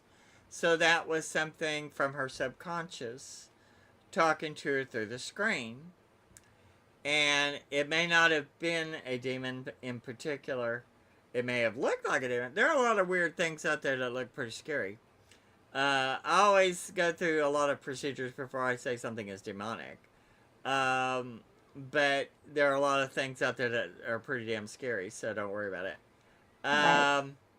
But it was talking to you from the screen, so it was wanting to attack. You felt like it was going to attack you, but it went. You were able to not be attacked. So that was just something you were seeing. And two, sometimes dreams can be prophetic and have real Mm-hmm. meaning, and then sometimes um, dreams can just be a garbled goop of what we've got going on. Right. Because right now we're in such a shock jock Mm-hmm. time, that so it can be, a lot of people feel vulnerable right now. So that could just be the problems representing themselves in a form, and your mind trying to deal with it. It doesn't Okay. necessarily mean a demon was trying to get to you through the TV, but the screen is part of the subconscious. So that means you were in alpha, and it was in the delta level. So that the delta level is the subconscious, which goes down deep, down in here. The third eye is here, and the Yep. deep one is here.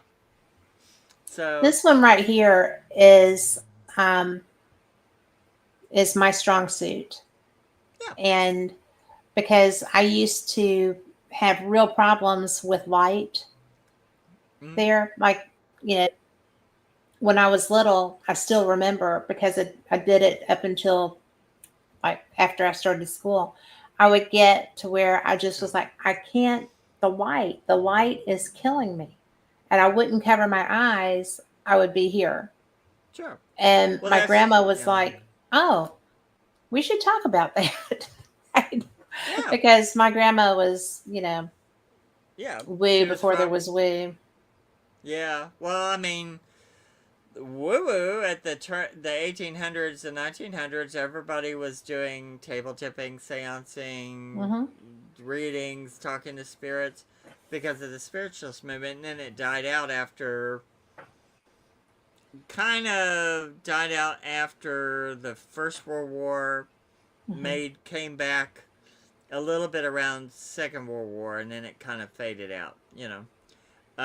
Because spiritualism seems to come out talking to spirits for people who've died in the war or disappeared and they Hmm. didn't know where they were. Yeah. It started a movement, kind of thing. But yeah, it sometimes dreams have real meaning and sometimes they are a representation of our fears, and you're something that you can't deal with in real brain time, that you have to deal with when you're conscious, because your brain is going to constantly Hmm. recycle.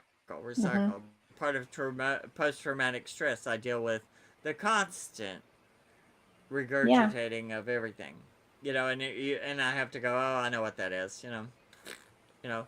But it can be right now. A lot of people are vulnerable feeling, and True. that could be the way that it's coming up from your subconscious, going, that's the boogeyman, Hmm. because people are feeling scared and Attack. apprehensive. And I keep putting out messages on Facebook. I'm like, don't be afraid. Don't, you know, you can be afraid, but don't let it stop you. Don't let it paralyze you. Use it as fuel. Put Yes. it in your tank. Get up, do something. Call Yep. somebody. Do Go something. out and change Get the in world. action. Change Yep. your change your world, and Well, that that's will all we affect. can change. And that's all you That's where can our change, and control then is. and that may affect the ripples of that may affect the world around you. It But if does. you, but I think a lot of people right now, we don't know how to physically get involved anymore, because in the 60s people were having Sit-ins and love-ins and love-ins and sit-ins yeah. and singing and protesting, and that, and now we're afraid to get out there because we've been so isolated and so separated from the earth around us. Basically, when the electronic stuff Well, started, we've yeah. we've become separate. There's this screen in between me and that. I mean, we're talking and you can see me, but we're not in physical in the same room. We're not having the same exchange we would have if we were sitting in the same room. True. And Yes, that's a good and point. And also, we were so isolated for a couple of years too. We were not allowed to yeah, even be out of the house. and And that did a it's lot to yeah, separate us. and the generations that have come after me, because Hmm. I turned 18 the first time I saw a video game, Okay. and I was already, I did art and stuff like that. I didn't ever get into the video games. Well, the kids after me, that was their life, and they quit going Yes. outside. They Yeah. became isolated, Had and they incredible weren't thumb as muscles. and they lost that, because the 60s, one thing that did happen, with the hippie movement, was we are all one. We're one with the Mother Yes. Earth. We're da da da. And people found purpose. Yep. So we're And unity. separated from everybody. We don't even go next door to see our neighbors anymore. A lot of people don't even know who lives the hell next to them. Yep. So, and when I That's was a true. kid, I would go from house to house and see my neighbors, and had little friends, had big friends, had old friends, and that just doesn't seem to happen anymore. And No. Halloween's about the only time you get around people, and or Christmas at the mall or wherever. So that's saying that maybe you're in your head a little bit too much. Maybe do something to, because you're feeling helpless about something.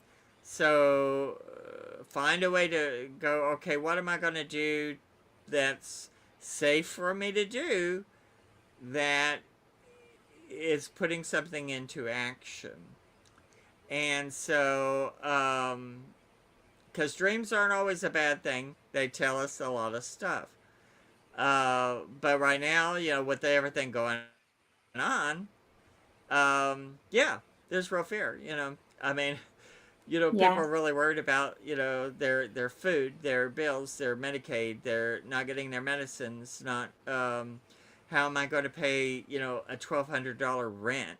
How am I going to, I don't have any gas. I mean, I go through it all the time. I have to, and the universe, that's one thing too, as an old, whatever I am, I magnetize stuff to me so much that it gets kind of crazy now. And it's like when I need something and I just don't have it, I just don't panic over it, because it Yeah. always works. It It does. always, something happens. And it's because I have an ebb and a flow with the earth around me, with the life around me. Yeah. And what are things to look for when getting a reading from somebody?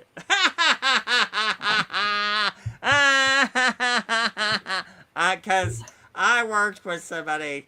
Oh my lord! They were such con artists and bad con artists, and people were just going. Oh, I thought I want to get up and play psychic pinata with that person. Um, First Psychic of pinata. That's all, so bad. Tom is psychic Tom is piñata. actually very Psychic piñata. Tom is a very astute person. He's very good at reading people. Okay. And so I'm Okay, sure good. that probably because you know as well as anyone else does that some people are very good at presenting Oh. themselves as more gifted than they are, Oh, yeah. or they're not at all, but they come off really well. So They pass it off. I think this is a Good really question. fantastic question because Yes, and I have an even answer. I said, what are things to look for when getting a reading from someone that may not be Woo! legit? What are some Well, signs? first of all, the pricing. Only pay what they're asking to begin with. If you want to give them a tip or something, that's always a good thing.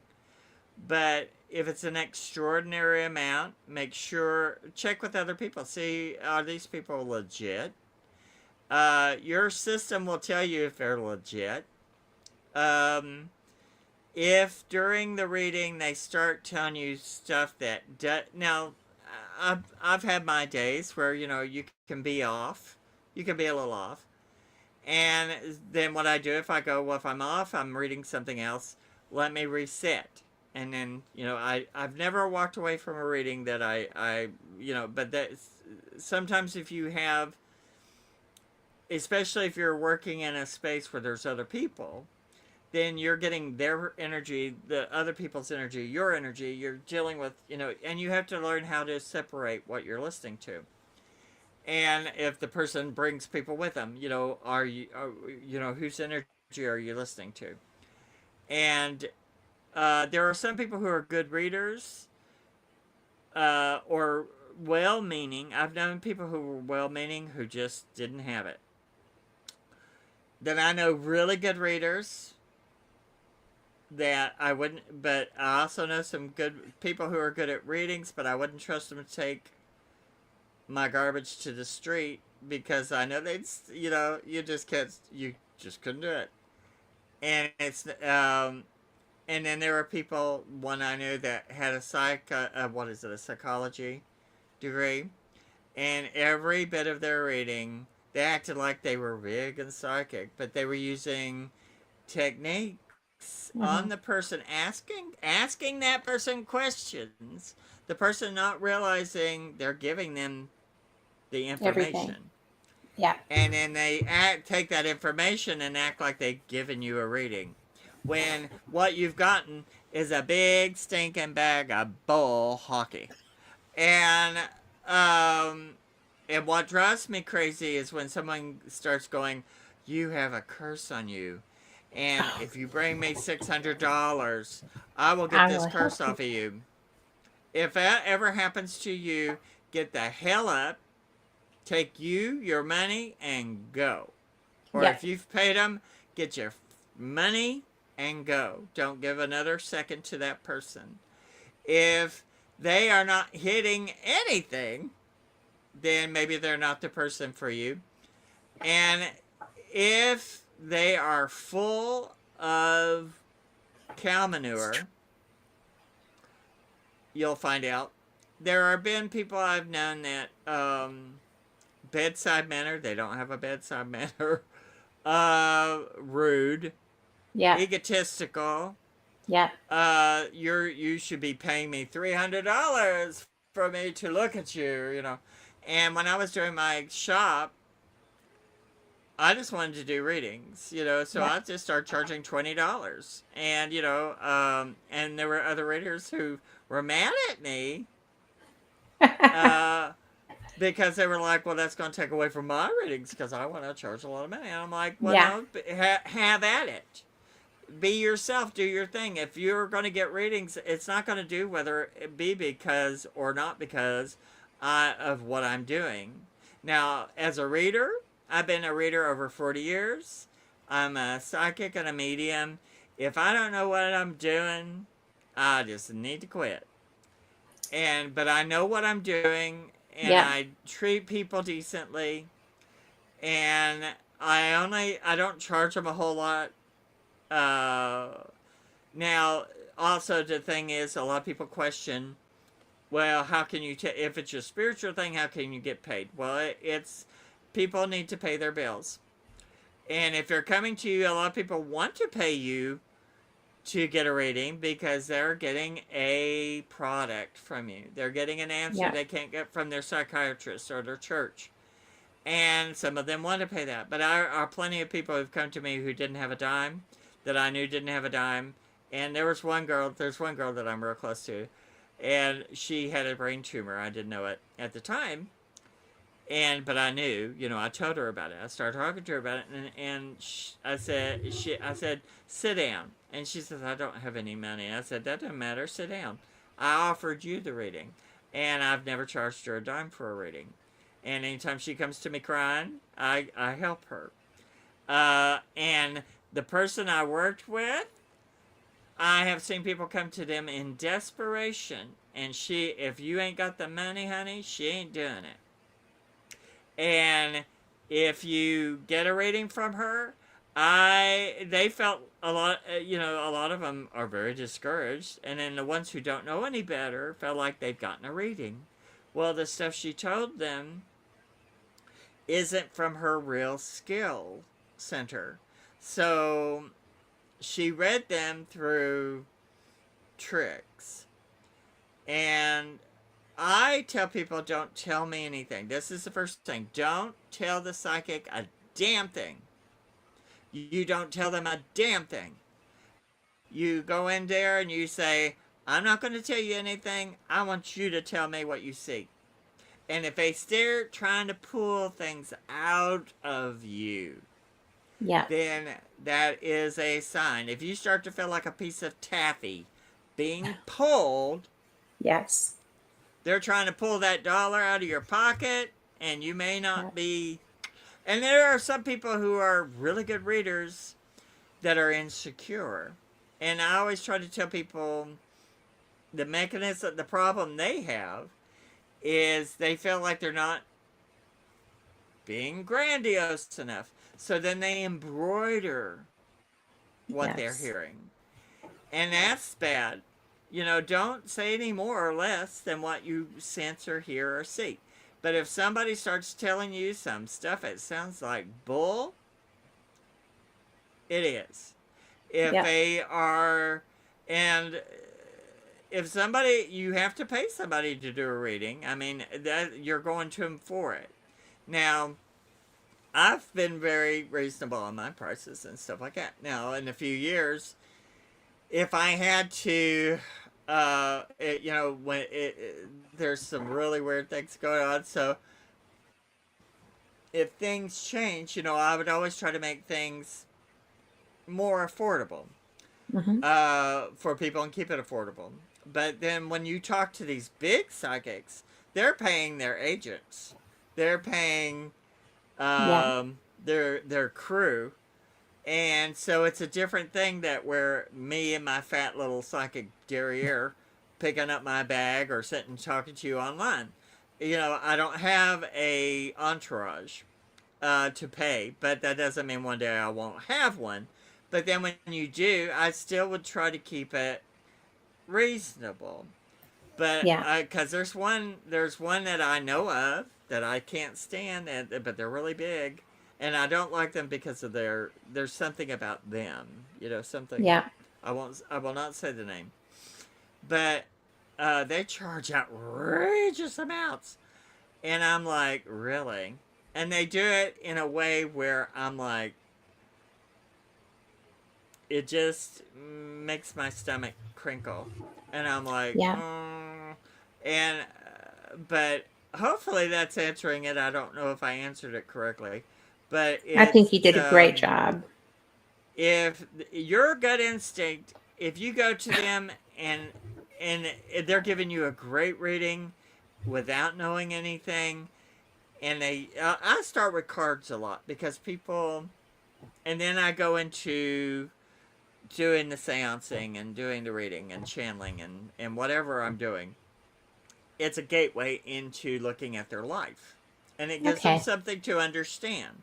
When they're looking at their cards, they can understand that. When you're sitting here like doing hand puppets, it doesn't always they're like it freaks them out. I'm Well, sitting I there could see telling them that. about their dead brother.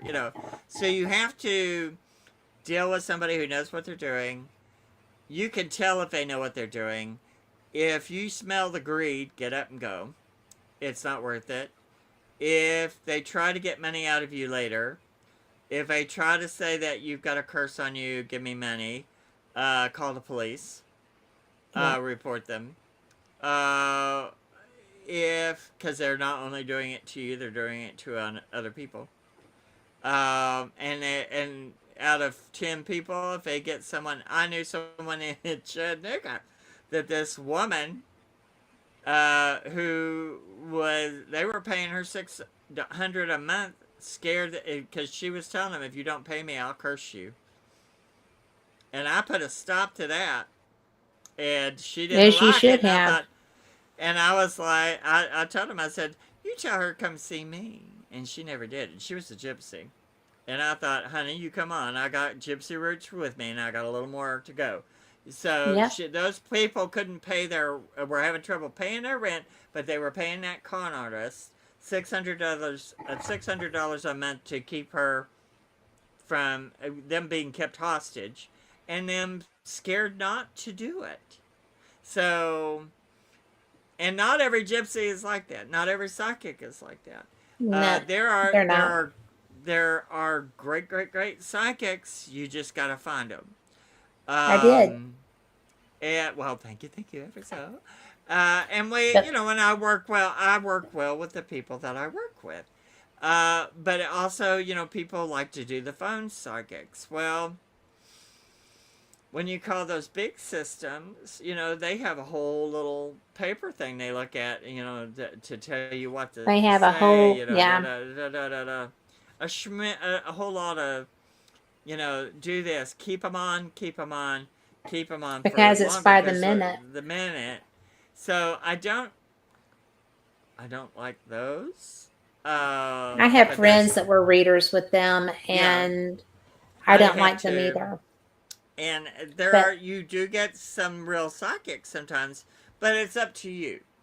I'm not going to say don't do it. I'm just well, I saying mean, my tread friends did not carefully. read for them for long Yeah, because they were no, charlatans. But yeah, it goes against who you are, and yeah, real readers don't want to do it.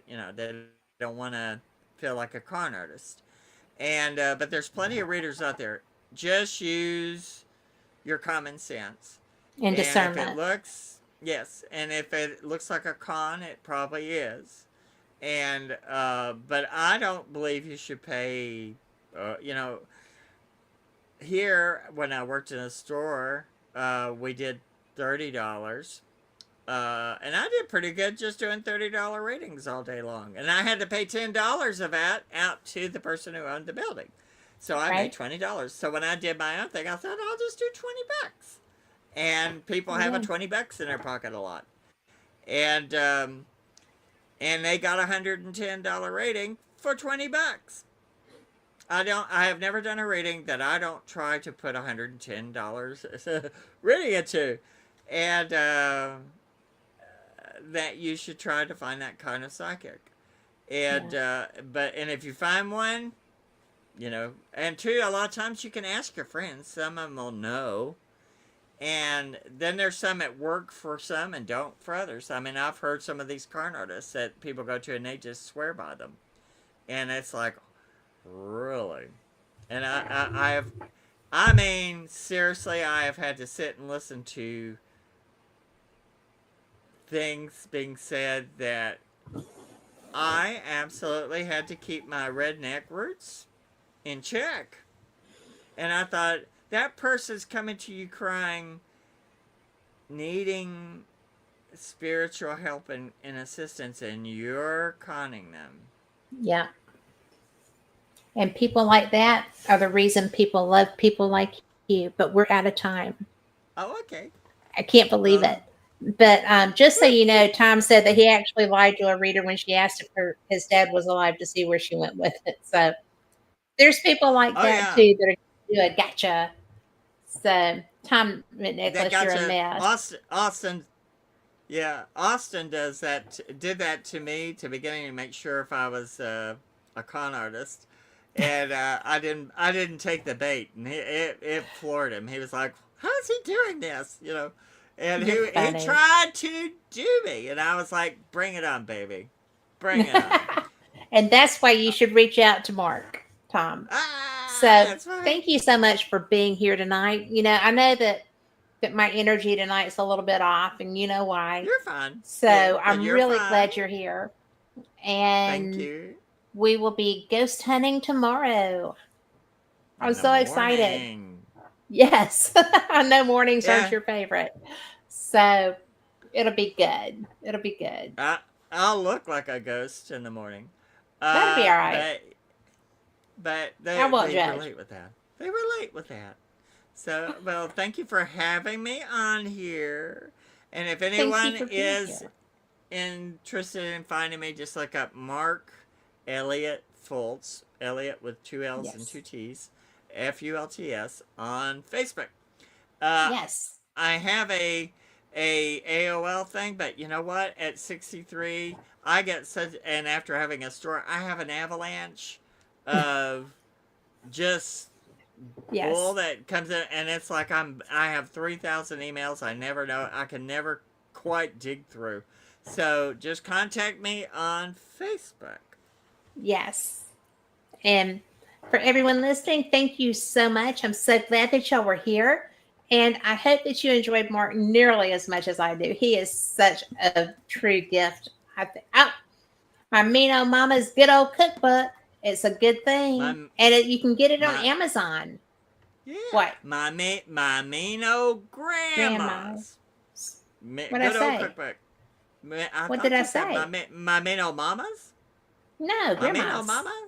Did you say grandma? Nah, my mean old grandmas. My old mean old grandma. But just look at my name. Look at my name. You'll find my name on there. You'll find my book. Yes. Yep, and hit Amazon, grab it, and if you come down to Pensacola and come see him, he will sign it for you too. I will So, sign it or at the coffee shop near you. yes. So, thank you, Mark. Thank you. And Y'all thank have you, a good everyone one. else. Y'all have a good night. Bye. Bye. Bye.